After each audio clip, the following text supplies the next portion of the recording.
नमस्कार, मैं सिरांधा आप सभी दर्शकों का आपके मनपसंद अन्नदाता कार्यक्रम में स्वागत करती हूं। धरती से सोना उगाने का मादा रखता है किसान और पूरे साल भर कड़ी मेहनत करके दाना उगाता है किसान। ऐसे ही भारतीय किसानों को खेतीबाड़ी से जुड़ी हुई बहुत सी नई लाभकारी जानकारियां देने के लिए हर रोज सुबह हम आपके साथ आते हैं। तो चलिए कार्यक्रम शुरू करने से पहले देखते हैं क्या है आज के अन्नदाता में। हमारे राज्य के अधिकतर पशुपालक पशुओं का दूध हाथों द्वारा निकालते हैं, लेकिन ये बहुत कष्ट वाला काम है। लेकिन अब आपको फिक्र करने की जरूरत नहीं है, क्योंकि आज हम आपके लिए ऐसी जानकारी लेकर आए हैं जो देखते ही आपको लगेगा कि पशुओं से दूध निकालना कितना आसान हो गया है। तो चलिए इस बारे में जानकारी लेते हैं कृषि विज्ञान केंद्र बड़गांव उदयपुर के विषय विशेषज्ञ डॉक्टर पीसी भटनागर से। अगर हम दूध उत्पादन की बात करें तो दूध निकालने की अनेक विधियां हैं। इसमें जो मुख्य विधि है वो हाथों द्वारा लोग दूध निकालते हैं। जो सही विधि है वो विधि है पूर्ण हस्त विधि। उसमें गाय का जो थन है उसको अपने हाथों में पूरी तरह से पकड़कर दूध निकालना चाहिए। उसके अंदर अंगूठा जो है अंदर की तरफ नहीं होना चाहिए। दुधारू पशुओं की मशीन से दूध निकालने की शुरुआत डेनमार्क और नीदरलैंड से हुई और आज ये तकनीक दुनिया भर के लोगों द्वारा इस्तेमाल की जा रही है।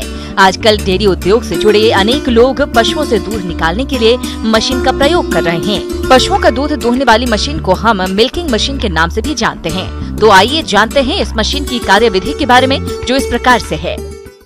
यहाँ जो आप देख रहे हैं ये मशीन से दूध उत्पादन की विधि है।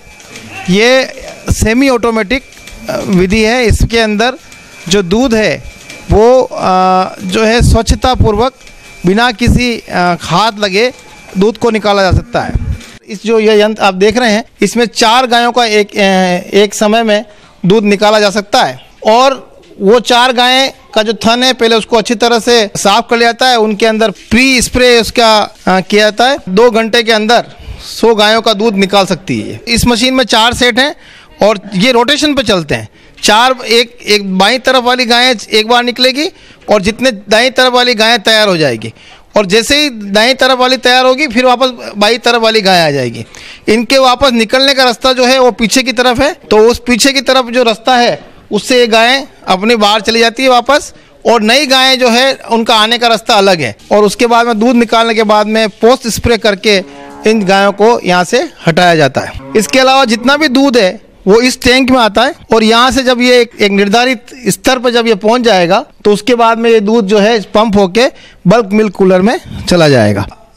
ये जो मशीन है इसमें मिल्क मेजरमेंट जो होता है, जो दूध का मापन होता है, ये जो मापन है इसके अंदर आप देख रहे हैं इसमें लीटर में और पौंड में 2 उसके अंदर मार्क किए हुए हैं। और जितना दूध गाय देती है प्रति गाय, हर गाय का इसमें दूध का मापन किया जा सकता है। तो इस तरह से हम हर गाय का दूध जो है वो माप सकते हैं। इसके अलावा इसकी मशीन में ये जो विशेष चीज़ है वो ऑटोमेटिक वैक्यूम पल्सेटर इसमें लगा हुआ है, जिससे जो दूध की जितनी आवक है, जब दूध शुरुआत में धीरे धीरे आता है उस समय ये पल्सेटर ऊपर की ओर लगा हुआ है ये।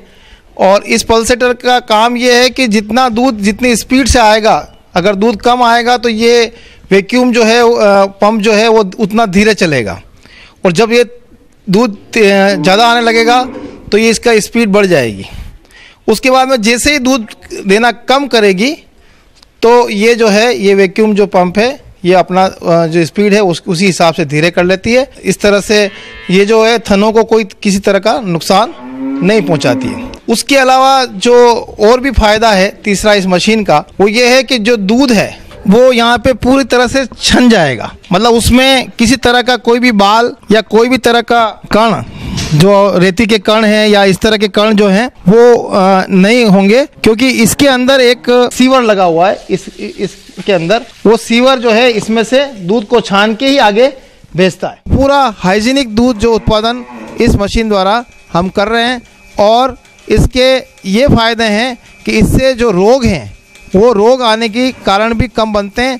जो थनैला रोग है या दूसरे तरह के रोग हैं वो भी कम हो सकते हैं। जब ये दूध सभी पशुओं का दूध जब ये निकल जाता है तो उसके बाद में, क्योंकि मशीन के अंदर दूध गया है तो दूध जम नहीं जाए, अंदर ख़राब नहीं हो जाए, तो एक गर्म पानी ऊपर से वापस फ्लो करता है और वो गर्म पानी इसके अंदर की सफाई करते हुए पूरी मशीन की अच्छी तरह से सफाई करके और इसको बाहर पानी को जो है बाहर फेंक देता है। तो इसलिए इसमें कोई भी तरह की अशुद्धि और कोई भी तरह की चीज़ अंदर नहीं रहती है पाइप में, तो उससे गंदगी का होने का जो भय है वो ख़त्म हो जाता है। पशुपालकों के सामने अक्सर देखने में आता है कि अधिक दूध देने वाले दुधारू पशुओं का दूध निकालने के लिए समय पर दूधिया नहीं मिलते या फिर अधिक मजदूरी पर मिलते हैं। इन सभी समस्याओं का समाधान है मिल्किंग मशीन। तो आइए जानते हैं मिल्किंग मशीन से दूध निकालने के फायदे के बारे में। मिल्किंग मशीन से पशु का दूध बड़ी ही आसानी से निकाला जा सकता है। इससे पशुओं के थनों को कोई नुकसान नहीं होता है। इससे दूध की गुणवत्ता बनी रहती है और उसके उत्पादन में बढ़ोतरी होती है। अच्छी गुणवत्ता का स्वच्छ दूध प्राप्त होता है। मिल्किंग मशीन से दूध निकालने से श्रम एवं लागत के साथ साथ समय की भी बचत होती है। पशुपालक भाइयों, आज के समय में बाजार में कई प्रकार की मिल्किंग मशीन उपलब्ध है और इनकी कीमत उनकी कार्य क्षमता के अनुसार भिन्न भिन्न है, जिसे आप खरीद कर अपने डेयरी फार्म में इस्तेमाल करके समय, श्रम और लागत को काफी हद तक कम कर सकते हैं। ये जो इसकी लागत की अगर हम बात करें, इसकी बहुत सारी कंपनियां इसको बनाती है, परंतु इसकी जो ये जो मशीन है यहाँ पर, उसकी लागत जो है वो करीब 9 लाख से 10 लाख रुपए इसकी कुल लागत आई है, जिसमें बल्क मिल्क कूलर भी है और इसमें हम 4 जानवर का दूध एक समय में निकाल सकते हैं। 4 उसमें स्टैंड बाई रहते हैं। कुल मिला के 8 जानवर एक समय में यहाँ पे रहते हैं। तो इस तरह से अगर हमारे पास में 60-70 पशु भी हैं तो उनका भी दूध हम 1.5 से 2 घंटे में हम निकाल सकते हैं। दूसरी बात, अगर जिनके पास में पशुओं की संख्या कम है, वो भी अगर ट्रॉली माउंटेड भी मशीन मिलती है और उसकी कीमत करीब 40-50 हज़ार रुपये तक होती है।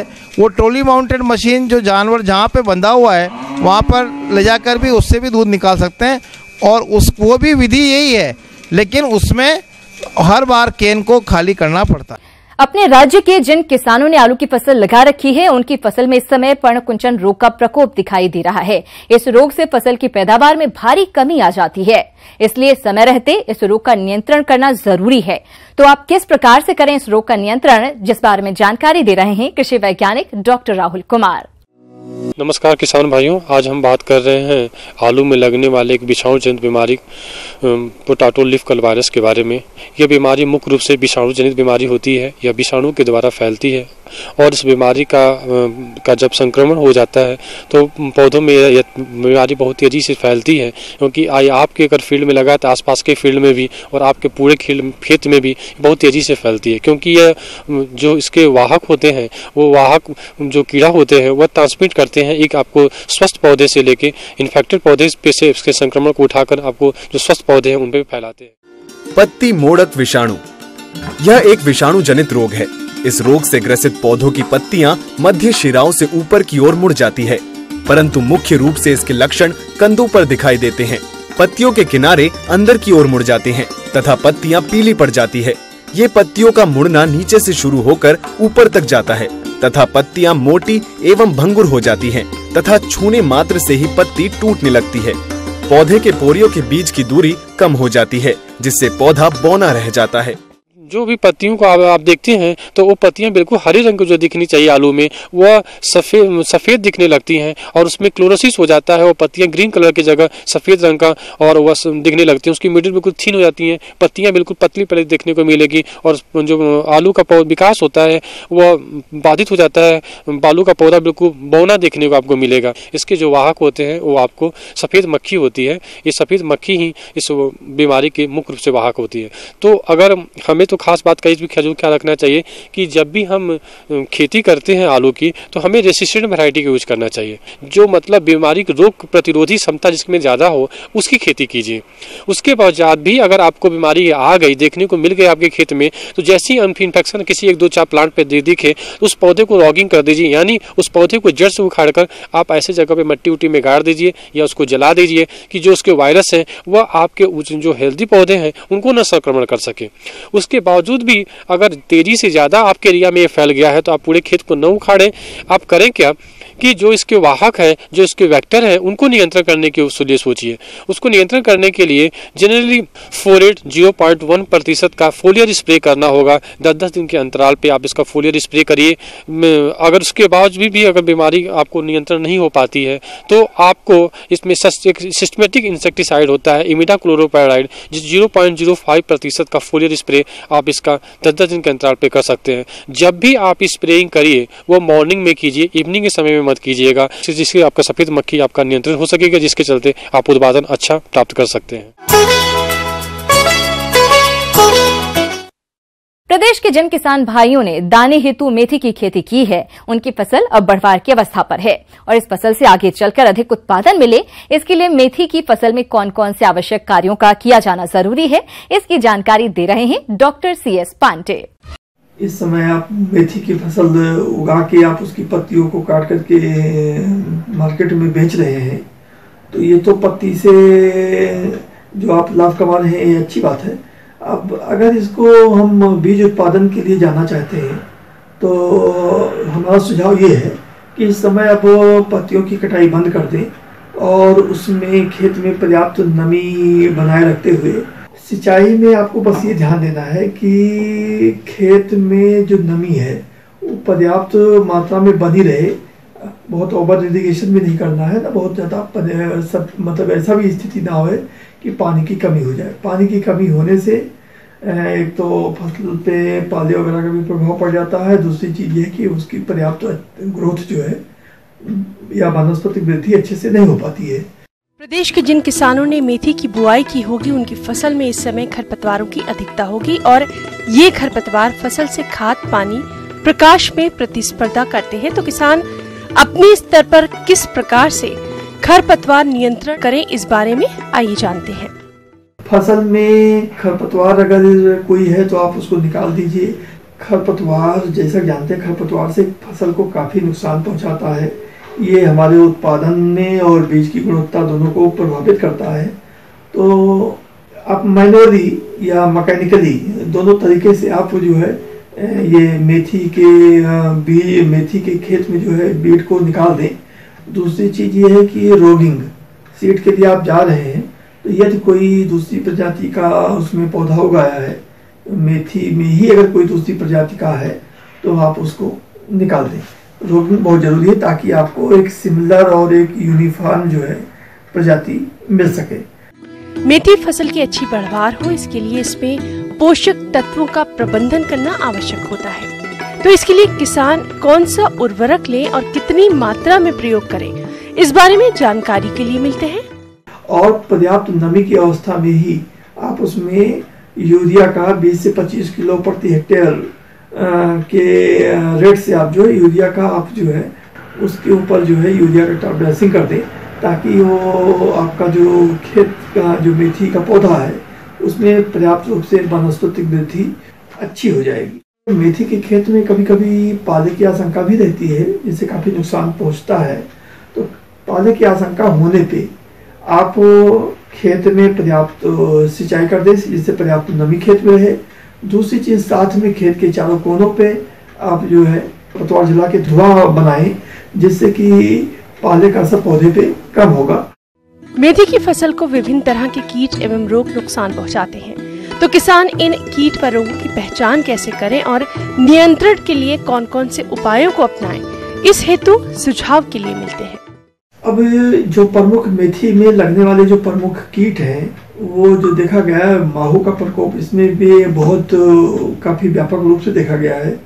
तो माहू छोटे छोटे इंसेक्ट होते हैं और ये हरे रंग से लेके भूरे रंग तक के मिलते हैं, दिखते हैं, और ये पत्तियों का रस चूसते हैं और इससे फसल की उत्पादकता के साथ साथ बीज की गुणवत्ता भी खराब होती है।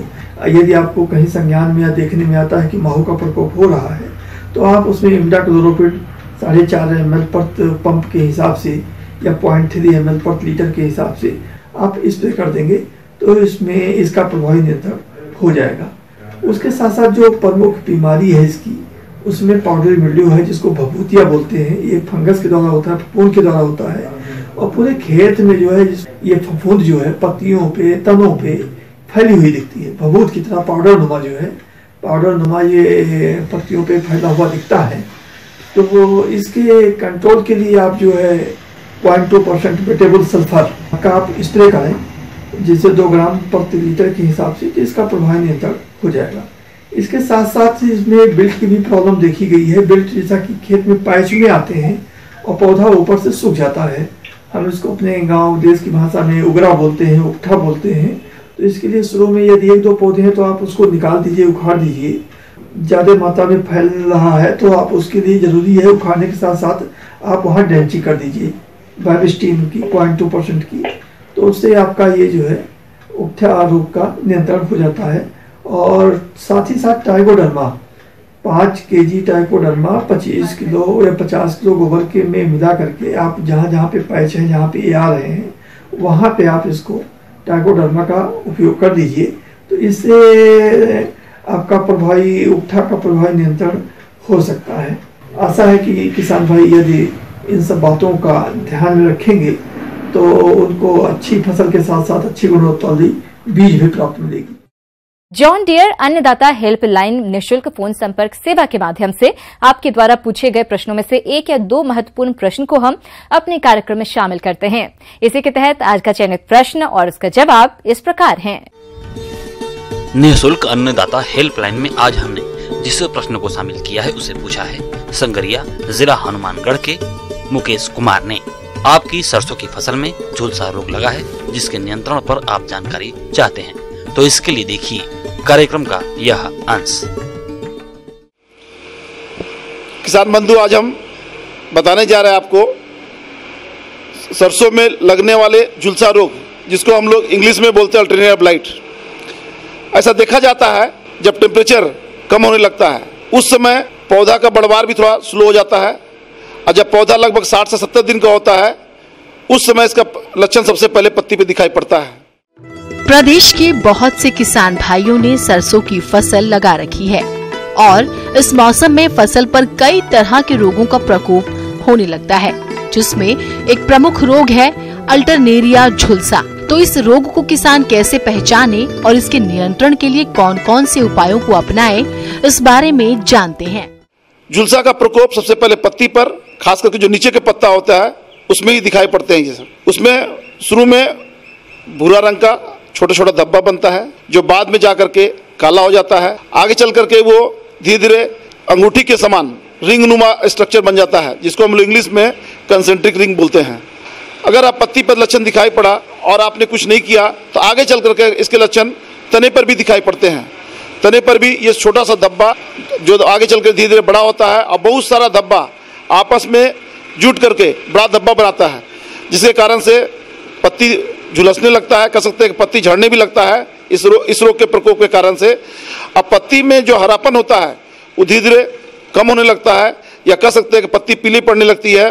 परिणाम स्वरूप पत्ती बहुत झड़ जाता है, तो प्रकाश संश्लेषण क्रिया कम हो जाती है और जो उसमें वास्तव में सरसों जैसा बनना चाहिए उस तरह से सरसों बन नहीं पाता है। चूंकि ये बीमारी बीज जनित रोग है, तो बीज जनित रोग को रोकने के लिए बीज का बीज उपचार करना सबसे अच्छा और सबसे समाधान है।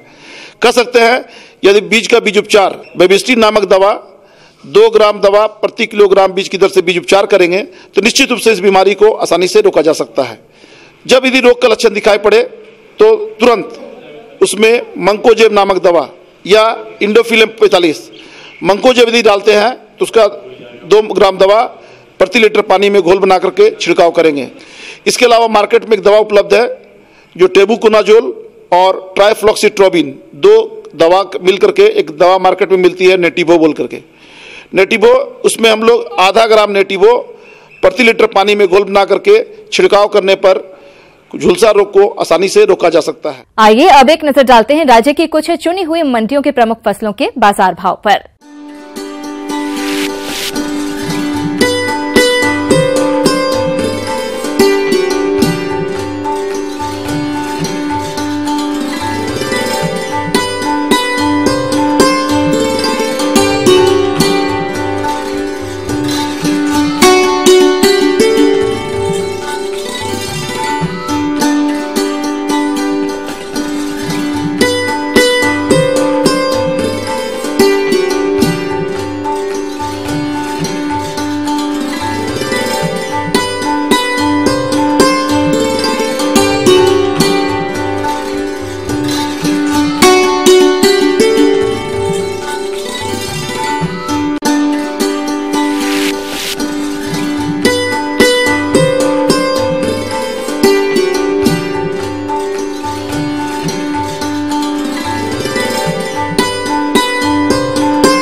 आइए अब देखते हैं कल दिखाए जाने वाले कार्यक्रम की मुख्य झलकियां।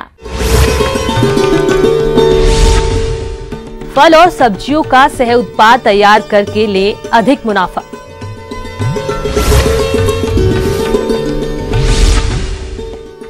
बर्डचिप विधि से आसानी से तैयार करें गन्ने की नर्सरी। हम उम्मीद करते हैं कि आज का ये कार्यक्रम आप सभी दर्शकों के लिए काफी उपयोगी रहा होगा। किसान भाइयों, अन्नदाता आपकी सेवा के लिए संकल्परत है। कृषि संबंधित समस्या एवं सुझावों के लिए आप हमें इस पते पर संपर्क कर सकते हैं। प्रोड्यूसर अन्नदाता, news 18 Rajasthan, Ramoji film city, Hyderabad 501512। साथ ही आप हमें ईमेल भी कर सकते हैं। हमारा ईमेल है p18annadatarajasthan@nw18.com। इसके अतिरिक्त आप हमें जॉन डियर निःशुल्क हेल्पलाइन नंबर 180041921555 पर सोमवार से शनिवार सुबह 10 बजे से शाम 4 बजे के बीच संपर्क कर सकते हैं। किसान भाइयों, अब समय हो रहा है आपसे विदा लेने का, तो हमारी अन्नदाता टीम को दीजिए इजाजत। कल फिर आपसे मुलाकात होगी कृषि संबंधित कुछ और महत्वपूर्ण जानकारियों के साथ। नमस्कार।